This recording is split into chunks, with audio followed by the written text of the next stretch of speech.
James Barnes here, Barnes Business. I am here to tell you it is not that hard. I've been running campaigns going on 20 plus years now. I've had the blessings of running a company in Austin where we ran 40, 50 campaigns at a time. And I say run, we helped facilitate the logistics and structure. If you think of it this way, campaigns, when somebody decides to run, what do you do? Well, campaigns are like a business. It's got you need to plan, you need to organize, and you need to execute. It's super easy, and you have to do it in that order: plan, organize, execute. And you got to know what vision you have and purpose you have, and that's what the campaigns bring. When you come to a consultant, you're the candidate. You're the person with the vision. You've decided to jump in. The consultant takes that vision and that purpose and helps, how do you fit it into a structure that can sell itself and get donations and things of that nature. And so you're starting a brand new business is what you're doing. And so, when I ran that company in Austin, we really supported different types of candidates, several candidates that would come to us. They kind of already had what they wanted to do, so we sold them, or we gave them a packet of just services that they could do themselves. It's self-explanatory. The way I always explain it to them is like, you have 2 weeks to plan this out, get your planning and your organizing done, and then you're off to the rec. All the rest is done. Give you an example, and I have this program, a Gantt. It's a Barnes Business Gantt. It's super easy. I even ran it for my wedding, believe it or not. And everything was right down on the money. You know what I mean? How many people were there, kids cost less, and so forth. All the moving parts, and so if you don't plan and organize effectively, you won't execute effectively because it is extremely expensive to run for campaigns, and it's extremely hard to spend that money wisely. So let's do that. Let's do that by planning and organizing. So Barnes Business, we have everything you need to plan and organize. Everything from, we know where the donors are. Obviously that's your job to reach out to them, but you need to know who they are. Call me. But let's talk through some basic structure stuff.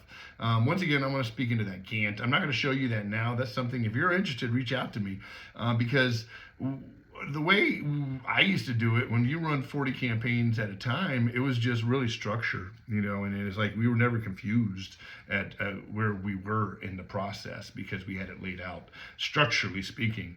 And so that, for instance, if you're knocking on doors, and you have 10,000 doors to knock on, and you want to knock on them 3 times, that means something, and it comes out to an equation of how many man hours does that take, and how many man hours is it going to take, and so you could really plan that out. And then, so if you need X number of man hours, how many volunteers do you need, or how many paid volunteer walkers do you need, or whatever that works out to. These suites really help us get us there because we already know pretty much everything we need to know. So in other words, let me give you another example.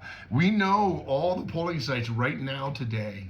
Maybe 1 or 2 will shift a little bit, but for the most part, if you're running November 2026, we know where they're polling sites are going to be. So, we could calculate out how many signs do you need. In fact, let's jump right into that. Let's go into the campaign media schedule. I got this right here. I'll put it up here a little bit, but you write to today, like I said, campaign sign, we find the signs.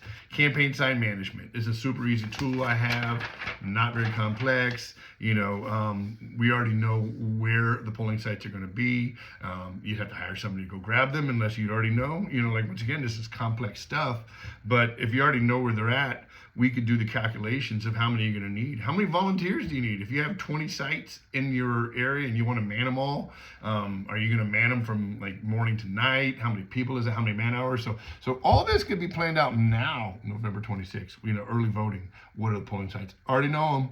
We could already literally we're at the beginning, January 2nd. We could manage out what we need November. We should not be surprised. And so, like I said, I ran several campaigns, and so we couldn't be surprised at anything. We had to just know who was where, what, when, and how. Also, it tells you how much money you're going to need, because if you need, once again, 20 sites, 10 signs a site. I don't know. I'm just making numbers up. You do that math. That's how many signs you need. You're gonna have to get money to go buy those signs, and you're gonna have to have somebody deliver those signs and sign management. So it's something simple that you probably could think of on the fly, but like the whole suite is there. Sign management, really quick, easy questions. What does the city ordinance say? Well, that's a big thing. When can you put your signs out? Different things like that. But then also, date ordered, delivery date. You could also modify these however you want, but just get you set. How many signs you need, the size, print date, the total, how many stakes you need, so forth and so on.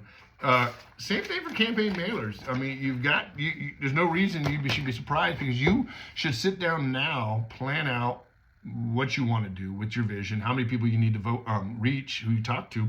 You should already know the head count of your mailers. And because you know the head count of your mailers, you can do simple calculations. And if it says you need $20,000, $30,000, $40,000 to get these mailers from here to there, then you're going to have to then find that money to do that. That's how campaigns work. So that'll give you a sense of how to do that. And also, what's really cool about this is sometimes I work with candidates that have realized that their vision was greater. Like if you can get 3 volunteers and you need 100, you're going to be short. So you got to readjust all of your thinking. Business. It's basically business planning, guys. This is not that complex. So phone bank management, and we have different types. The candidate. When are we planning the candidate? Because you as a candidate need to be there. If you ain't making the calls, you're failing. Then we have volunteers making management phone calls, and you might even hire paid people. Say, I would keep separate because of different things. And then you should have a war room of sorts with things on the wall and tracking and moving, because this is not a job for life. This is a campaign for a season, and it should not be. You should not be trying to structure things. You should try to moving and flowing. This is what it looks like, because it's a battle, guys. This is you get out there and do it. So another thing I like to have, like I have here on social media, your media schedule management. Right here is your media schedule management, and these are pretty cool, because you can think out, like, do I want to do radio? Do I want to do TV? What is it going to cost me? You know what I mean? Believe it or not, there's some cool tricks to media to getting that less expensive. Once again, you could schedule out every other day. You could schedule at times. That one time in a popular, you can move it around a little bit, if you need some. But long story short, you could figure things out to get yourself into the radio, or even know how much is it going to cost. Because when you go in, I'll give you an example. We would run these pack. For packs, we'd run these campaigns for packs. We would have, once again, like I said, let's imagine 20 campaigns. We would go in and tell them what it's going to cost. We already knew. It was easy, because we knew how many people we were reaching out to, how many male households there were going to be if we're going to make a phone call, or what was it going to take to make that. And we know this stuff. None of this is unknown. It's just a lot of people. It's like starting a business. It's like you could start a business and just like a file and then let us go, or you could have it structured it out. Most people haven't structured themselves for campaign work, and it takes a season or two to get it in set. But there's cheap ways to do this. Barnes Business is one of them. We're not trying to run your campaign so much as to give it the tools and the resources and the guidance it needs. I've been doing this so long. It's like I can tell you don't do that or do this. But it costs money. That's the way it is. And this one's fun too. This is one. It's super easy. Everybody likes to keep things on their phones. On my schedule here, schedule there. But we're playing with a team, and I don't know. When I was working in Austin, we had the company Local Voice Solutions, and we had all the donor money coming in and things like that. What they expected was real time, real world stuff. And so we put things on the wall. We had a war room.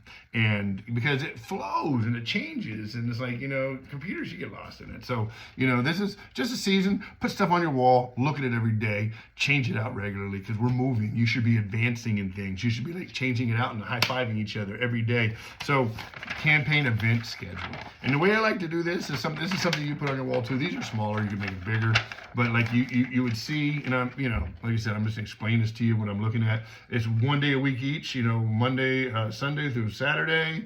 I've got 3 spaces and 3 times for the event, and then for the time, because if you do more than 3, then it's good, but like you should be able to fill in this thing pretty good. You should have somebody sitting there saying, okay, there's all these events, types of events, because you got to spread out and get out from things. You can go just partisan and be really structured in that. You'll see that if you overly put yourself into like going to all the GOP clubs, but haven't gone to HOAs or haven't done things outside, you'll see that on your schedule. It'll be like, I'm going to 400 GOP things, but I don't really have any HOA events or any, chamber events. So maybe you'd see that structure's incorrect. It's just, once again, war room mentality. We're getting it on the wall, put it up there, change it regularly, look at it daily, sip your coffee, correct yourself, as the advancements are in increments. We got to march forward. You got to know where your error is and stuff. You got to know how much money you need and stuff. So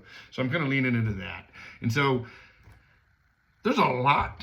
This is just a small amount of the tools. Like I said, I mentioned earlier that I actually, for instance, for Bexar County, I've got a resource library of every vendor that the different campaigns throughout the seasons have used. And so we know who they are.